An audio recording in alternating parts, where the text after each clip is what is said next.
From bloated and tired to free and inspired, welcome to Free and Inspired Radio with Philip Watkins, your weekly dose of everything digestion and mental health related. We hope you enjoy this episode.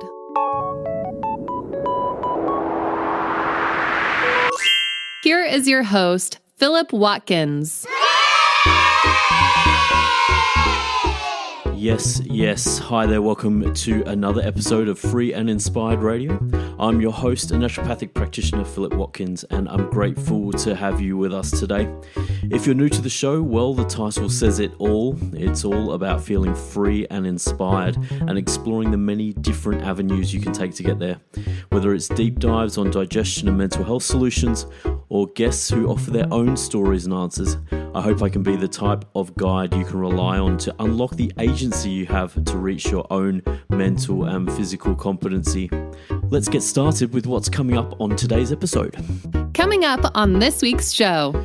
Welcome.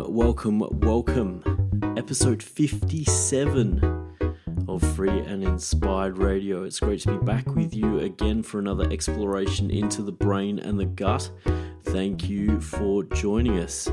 Now, in this episode, we're going to get to know your and our sleep stages and how they relate to unrefreshed waking, poor cognition during the day, and why you might find it difficult to lose weight, would you believe? We're going to connect all of those things together with your sleep stages in this episode. Now, sleep is important. We're good now. I think we can all agree, right? Sleep is important. We spend a third of our lives doing it, in fact. Now, I don't think you need me to go any further with the whole sleep is important bit. But the last few years seem to have been characterized by every online expert offering everyday reminders to us. My particular favorite quote around a gentle reminder of how important sleep is from the star himself, Professor Andrew Huberman. And he says that if you want to know about someone's health, then ask them how they sleep. Now, it doesn't end there. We can now track our sleep and get daily feedback on how we're doing. And I must say, I have been addicted for 3 years now to my Oura Ring, even though they don't sponsor me. I am super addicted to getting up in the morning and checking how I've performed on all of these different levels, and especially when it comes to these sleep cycles. Right now, this level of insight is, of course, excellent, and as I said, I use it a lot. However, how much do we actually know about the different sleep cycles and why they're essential? And getting to know our sleep cycles better is what we're going to tackle in this episode. Now, let's start looking at some of the things that help you get to sleep in the first place, and that might inform the sleep cycles a little bit. So various parts of the brain play a role in helping you to get to sleep and stay asleep. For example, the hypothalamus controls sleep onset. The hippocampus and the amygdala are active during dreaming, and the reticular formation regulates the transition between sleep and being awake. Now, neurotransmitters such as GABA are chemicals that help to promote sleep. Now, GABA works with the brain to inhibit the wakefulness chemicals that keep you up and going during the day, and you might have heard of some of them. For example, serotonin and dopamine are both excitatory neurotransmitters that help you get the best out of your day, but they don't help you much when you're trying to go to sleep. Here comes GABA, and there's a great time for GABA to come in, and I've often said, and I've probably said in other episodes, you might have heard me say GABA is the shepherd of all the excited children when it's time to go to bed, and it's pivotal to sleep. And it's so pivotal to sleep that 3 of the most typically used drugs on the market for sleep are based on amplifying GABA's effect on sleep promotion. More recently, using GABA as a supplement has helped my patients and numerous people improve their sleep quality as well. Another important chemical involved in sleep is called adenosine, and that's lesser known but equally important. Adenosine also inhibits the excitatory neurotransmitters in the brain. Whilst it's not as well known, its interaction with sleep and the brain affect people globally every day. And you might ask how. Now, caffeine blocks adenosine in the brain, which partially induces the stimulant effect that we love. Unfortunately, doing so can make it difficult to sleep at night, especially when we have coffee or caffeine late at night. Now, adenosine builds up over the day and helps promote sleep, and GABA. It's suggested that the better the buildup of adenosine over the day, the better chance of good sleep quality. This buildup of adenosine is an excellent example of how the day affects the night when it comes to sleep. And if you've heard any of my podcast episodes about sleep, I guarantee I've mentioned that the day before the night is so important. Now, this also goes to show that before sleep has even started, your choices influence the quality of it. Now, another example is the time you go to sleep. A systematic review which brought together 41 studies totaling over 90,000 participants assessed the importance of sleep timing and variability. So just to define those two, sleep timing refers to when you go to bed, and variability covers something called social jet lag. Now, social jet lag is relatively new to the scene, first described in 2006, and social jet lag is the discrepancy between the biological time, or the time our body thinks it is, and the social time generated by social obligations such as work or school. So, for example, if you're a night owl, but you still have to go to work for 9, or school for that matter, at 9 a.m., then the social time, so to speak, can be a little unforgiving, can't it? Another term for social jet lag is circadian misalignment. And I think circadian misalignment better describes the theme of this review that we're looking at, so let's get back to that. The review found 2 conclusions. So remember, this is over 90,000 people. The first conclusion was that later sleep times and significant variability in sleep, differing durations each night, for example, were associated with negative health outcomes. The second conclusion of the review also found, in contrast, that regular sleep timing or going to bed at the same time every night was associated with better health outcomes. All of this before you even go to sleep. Now, I wanted this episode to focus on the different sleep cycles. However, I feel it's just as important to kind of get into what happens before you fall asleep. And that is so important because, as we're going to find out in the next part of the show, waking is actually one of the sleep stages. So we've just touched on stage 1 of the sleep cycles. And it's very important to touch on circadian rhythms as well, because these same rhythms control the release of different molecules and hormones that affect your sleep cycles. And that's exactly where we're going to kick off after the break here on Free and Inspired Radio. I hope you're enjoying it so far. We'll be back with more very shortly.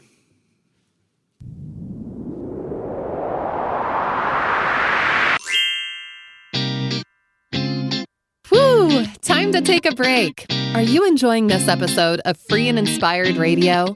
There's no better time to take back your personal health sovereignty. If you want to connect with more Free and Inspired episodes, simply subscribe to your favorite podcast platform or visit the website at www.philipwatkins.health for more information.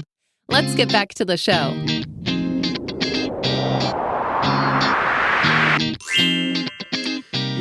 Yes. Welcome back to episode 57 of Free and Inspired Radio. In this episode, we're looking deeper into your different sleep stages and why they're important. Now, we've covered some of the key things that move you out of the first stage, which is wakefulness, and into sleep. Now, let's move into the stages that occur whilst you're asleep. So, once you are asleep, your sleep stage is split into 2 main categories. The first is non-rapid eye movement, or non-REM sleep. And believe it or not, there are actually 3 stages of non-REM sleep, and each one is a progressively deeper step.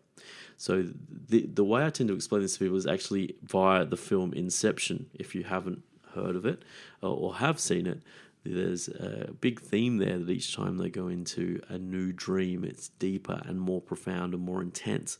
And that's kind of the way it works here. So these 3 stages are appropriately named N1, N2, and N3 for non-REM 1, non-REM 2, and non-REM 3, if you wanted someone to work that out for you. But these stages occur the most in the first part of the night. Now, about 70% of our night's sleep is in non-REM stages, with the most of the time spent in N2. The N1 stage of non-REM sleep is the lightest sleep, and we spend the shortest time here during a cycle. N2 sleep sees your heart rate and body temperature drop, and is the stage of sleep where we see memory consolidation. Specifically, declarative memory consolidation occurs in N2, and this type of memory helps you recall facts or events, so pretty important. Interestingly, the research found that students who study for extended periods had more activity in the N2 stage in their brain, and this higher activity level then increases interconnections between the neurons in the brain as well, and it suggests that because there's more study, there has to be more consolidation, hence the higher level of activity, or at least that's my interpretation of it. The third and final stage of non-REM sleep, N3, is the deepest, and we're going to spend some time in N3. It's the most challenging to wake up during the N3 stage, and I saw this really interesting marker that says that people in N3 find it difficult to wake up below 100 decibels. So what that says is that, if you're one of those people that can sleep through a storm or, loud noises or all that kind of thing, then it's a good chance that it was occurring during your N3 sleep or stage. Now, if you do wake up during the N3 stage, there is a good chance you'll experience something called sleep inertia. Sleep inertia is essentially a period of brain fog after waking up. Gosh, how many people describe that? Is that something you experience as a listener? Do you wake up feeling unrefreshed? By definition, sleep inertia is precisely as it sounds. It's characterized by reduced vigilance, increased sleepiness, and impaired performance. Cognitive studies have shown that people who wake up during this stage of sleep will have moderately impaired mental performance for 30 minutes to an hour. So this negative effect on cognition is an excellent example of how our knowledge of sleep stages can inform us about our health. I have a large cohort of patients who often confirm waking unrefreshed and feel concerned by this. And it can actually come down to the fact that you were in the wrong stage of sleep at the time that you woke up. And this can actually come down to going to bed too late and not sleeping enough. And I'm going to touch on that in a little bit, so stay tuned. So the results from a comparison between waking during N2 sleep and N3 sleep and performance confirmed this. So people who woke from the type of slow wave sleep seen in M3 showed a 41% reduction in performance compared to before their nap. So in contrast, people waking from N2 showed similar performance levels to those already awake. Now, this is a big one. These changes and this study is another reason why napping beyond 30 minutes is not recommended. I'm just going to repeat that. If you nap, then do not go over 30 minutes because there's a good chance you'll drop into that N3 sleep and the benefits you might get from that nap will be reversed. And in fact, you'll most likely feel worse. So it doesn't end there though for N3, as it's the stage of sleep where your hormones are most active. For example, growth hormone, which regulates your metabolism, is associated explicitly with N3 sleep. Why is growth hormone released during sleep significant? Well, amongst other things, sleep-related increases in growth hormone relate directly to insulin sensitivity and blood glucose levels. Both affect the quality of your sleep, energy, and brain health the following day.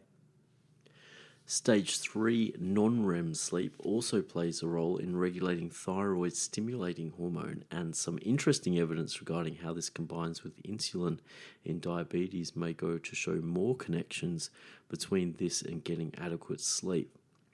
So, aside from these hormonal changes, the body also conducts its repair and regrowth of tissues, builds bone and muscle, and strengthens the immune system. So let's just go over that a little bit here. So repair and regrowth of tissues is important, obviously, but what about building bone for people with osteoporosis?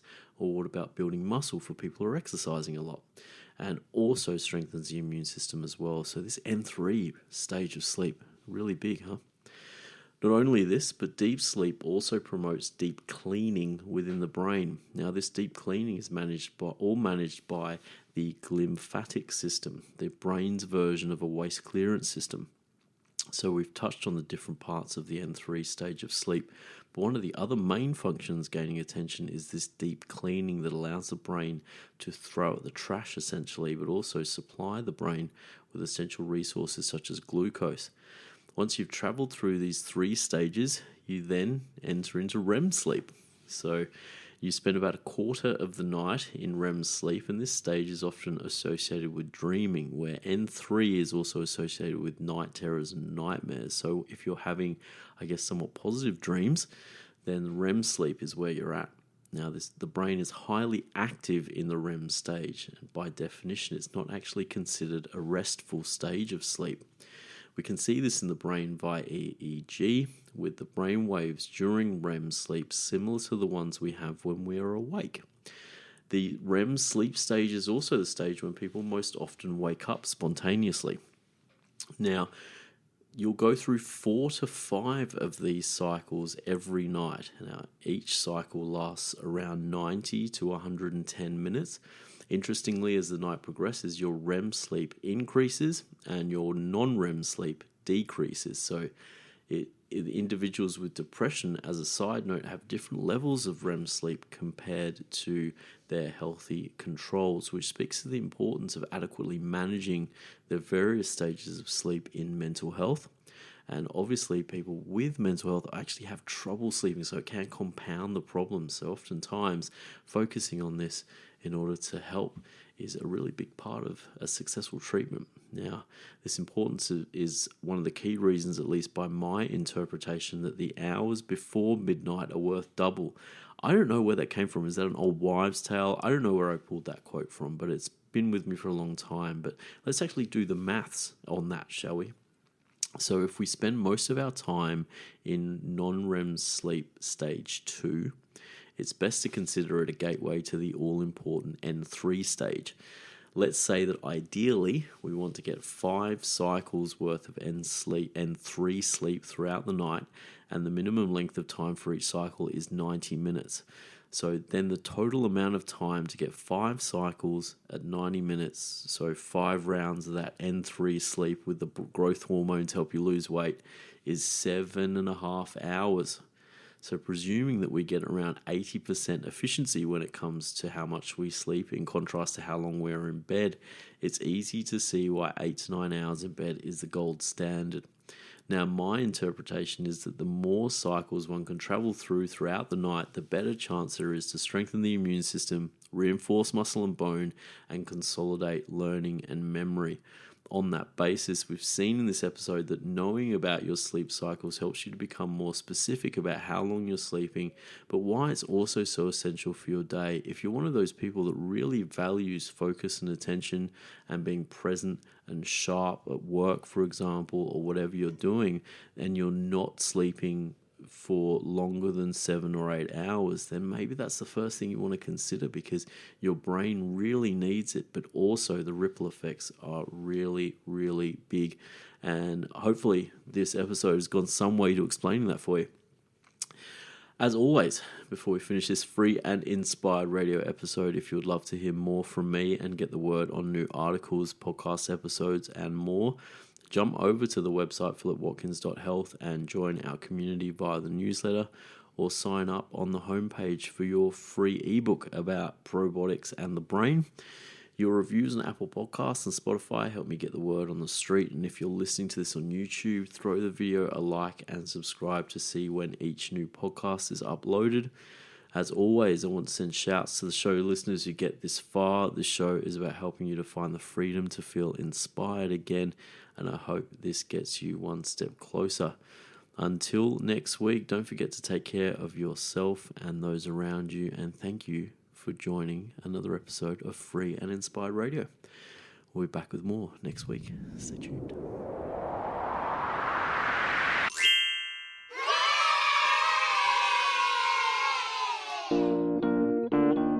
Oh my gosh, you made it to the end. This show is all about you, and we hope you finished this episode feeling one step closer to feeling free and inspired. We'll be back next week, but if you want to know more about Philip, please catch a digital flight to www.philipwatkins.health for further details about how we might be able to help. In the meantime, have a great morning, afternoon, or evening, and we'll see you for another episode next week.